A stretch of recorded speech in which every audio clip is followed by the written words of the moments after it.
ನಾವು ನಮ್ಮ ಅಭ್ಯರ್ಥಿನ ಗೆಲ್ಲಿಸಬೇಕಾಗಿದ್ರೆ ಈ ಧರ್ಮ ಯುದ್ಧದಲ್ಲಿ ನಾವು ಹಳ್ಳಿಯಲ್ಲಿ ಕುರುಕ್ಷೇತ್ರ ನಾಟಕವನ್ನು ಮಾಡ್ತಿರ್ತೀವಿ. ಆ ನಾಟಕದ ಸಂದೇಶ ಸಾರಾಂಶ ಏನು? ಧರ್ಮ ಗೆಲ್ಲಬೇಕು, ನ್ಯಾಯ ಗೆಲ್ಲಬೇಕು, ಸತ್ಯ ಗೆಲ್ಲಬೇಕು. ನಮ್ಮ ಸತ್ಯ ಧರ್ಮದ ಸಂಕೇತವಾಗಿ ನಮ್ಮ ಧರ್ಮರಾಯನೇ ಜನ ಮೆಚ್ಚಿದ ನಾಯಕ ಅಂದ್ರೆ ಡಾಕ್ಟರ್ ಮಂಜುನಾಥ್ ಅವರು.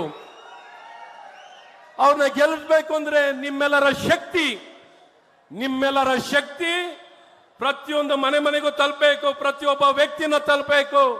ಮನೆ ಮನೆಗೆ ಹೋಗಿ ಯಾತಕ್ಕಾಗಿ ಭಾರತೀಯ ಜನತಾ ಪಾರ್ಟಿಯ NDA ಅಭ್ಯರ್ಥಿಗೆ ಮತವನ್ನ ಕೊಡಬೇಕು ಅಂತ ಬಹಳ ಸ್ಪಷ್ಟವಾಗಿ ತಿಳಿಸಬೇಕು. ನಾವೇ ಮಾತಾಡ್ಕೊಂಡಿದ್ರೆ ಆಗಲ್ಲ. ಈ ಒಂದು ಲೋಕಸಭಾ ಕ್ಷೇತ್ರದಲ್ಲಿ 29 ಲಕ್ಷ ಜನ ಮತದಾರರಿದ್ದಾರೆ. ಎಷ್ಟಿದ್ದಾರೆ? 29 ಲಕ್ಷ ಜನ. ಹಾಗಾಗಿ ಪ್ರತಿಯೊಬ್ಬ ಮತದಾರನ್ನ ತಲುಪಬೇಕು ಅಂದ್ರೆ ನಾವೆಲ್ಲ ಬೀದಿಗಿಳಿಬೇಕು, ಮನೆ ಮನೆಗೆ ಹೋಗ್ಬೇಕು, ಹೇಳಬೇಕು.